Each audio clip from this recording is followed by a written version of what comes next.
L'histoire d'aujourd'hui concerne un homme issu d'un passé marqué par la pauvreté et la violence. De sans-abri, il est devenu une figure mondiale, dirigeant l'une des nations les plus puissantes et impitoyables de son époque. Il a orchestré la mort de dizaines de milliers de personnes avec une froideur glaçante. Beaucoup accusent sa mère d'être à l'origine de cette noirceur. Mais le véritable mystère entoure sa fin. Est-il mort? A-t-il disparu? Certains disent qu'il s'est suicidé, d'autres pensent qu'il s'est enfui. Mais pour aller où? Et que dire des rumeurs qu'il a découvert un monde caché sous la surface de la Terre? Tant de questions.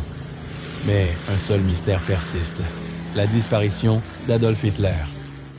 L'histoire regorge de noms de rois, présidents et leaders ayant marqué les époques par leur vie, aussi bien que par leur mort, que ce soit en tant que dictateurs ou figures populaires, qu'ils aient apporté prospérité ou provoqué des catastrophes.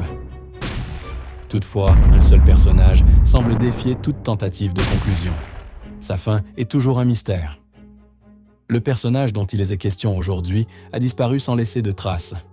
Aucune dépouille retrouvée, aucun adieu officiel.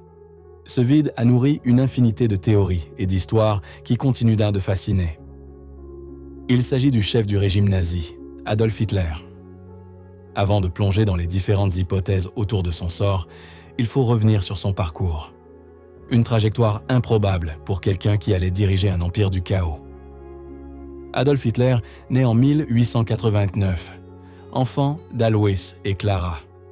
Son enfance est difficile, marquée par un père violent, aussi bien envers lui que sa mère.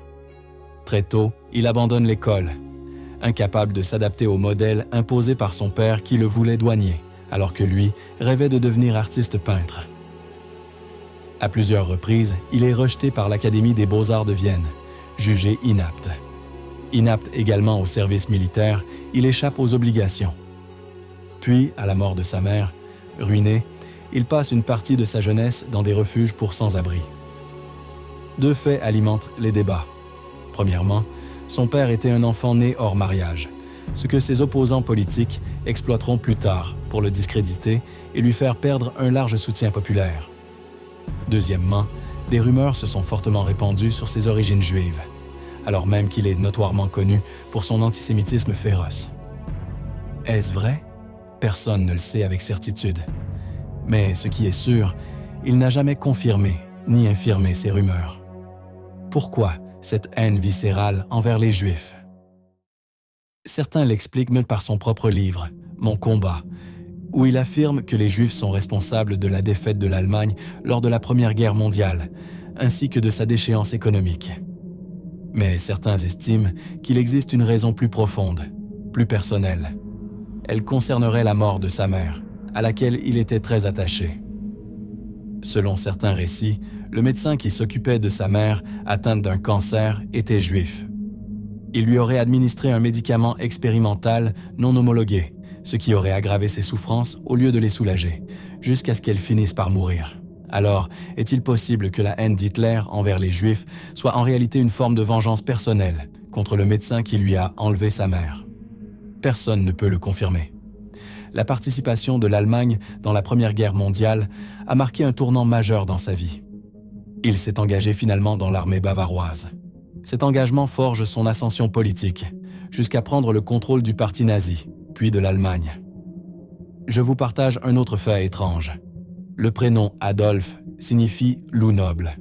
Est-ce un hasard ou c'est le destin? Mais le cœur du mystère réside dans ce qu'il advint. Après la chute de Berlin, est-il mort ou vivant? Si Hitler était encore vivant aujourd'hui, il aurait plus de 133 ans, une impossibilité biologique. Pourtant, il y a plein de théories sur le sujet. L'histoire officielle raconte qu'en avril 1945, enfermé dans son bunker avec sa compagne Eva Braun, son ministre de la propagande, et d'autres proches, il comprend que la guerre est perdue. Il refuse de fuir ou de négocier. Le 30 avril, lui et Eva se suicident. Avant cela, ils se marient dans une cérémonie express, après une histoire d'amour qui a duré plusieurs années. Tous ceux qui étaient présents avec Hitler à ce moment-là et qui ont survécu ont confirmé que Hitler s'était suicidé. Mais ce qui est étrange, c'est que les détails de leur récit diffèrent considérablement. Certains témoins disent qu'il a avalé du cyanure avant de se tirer une balle dans la tête, d'autres qu'il s'est contenté du poison. Mais le point le plus étrange, c'est que l'assistant personnel de Hitler, qui était dans le couloir voisin, dit qu'il n'a jamais entendu de coup de feu. Des versions différentes.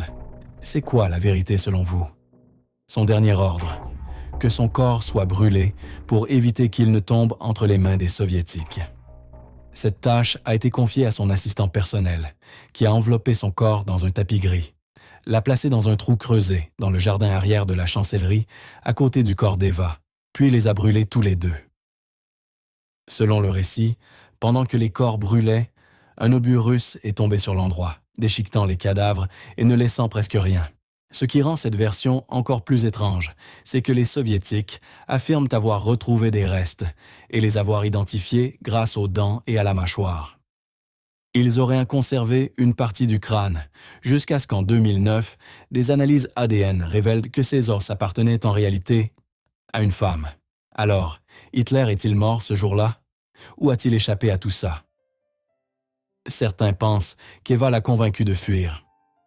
Une célèbre aviatrice allemande, Anna Reich, aurait reçu un ordre direct du Führer de venir à Berlin juste avant la fin. Officiellement, elle a affirmé qu'il s'était suicidé. Mais des années plus tard, elle change son discours. Peut-être que je l'ai aidé à s'échapper. Un auteur espagnol, Eric Frattini, soutient que Hitler a été exfiltré en Allemagne de l'Ouest, puis en Espagne, et enfin en Argentine, où il aurait vécu caché dans les Andes avec Eva. Ajoutons à cela le cas d'un vieil homme argentin affirmant en 2017 être Adolf Hitler, arrivé en 4445 avec un faux passeport. Difficile à croire, notamment parce que cela ferait de lui un homme de 128 ans, vivant avec une femme de 55 ans. Une autre théorie encore plus étrange. Hitler aurait fui vers un monde caché sous la terre, Agartha. Selon certains documents disparus, les nazis croyaient en un monde souterrain, hyper avancé, et avaient établi des bases en Antarctique. Ce monde, selon eux, abritait des villes, des forêts, de l'eau pure, et une civilisation aryenne. Des milliers d'Allemands auraient été envoyés vivre là-bas, en secret.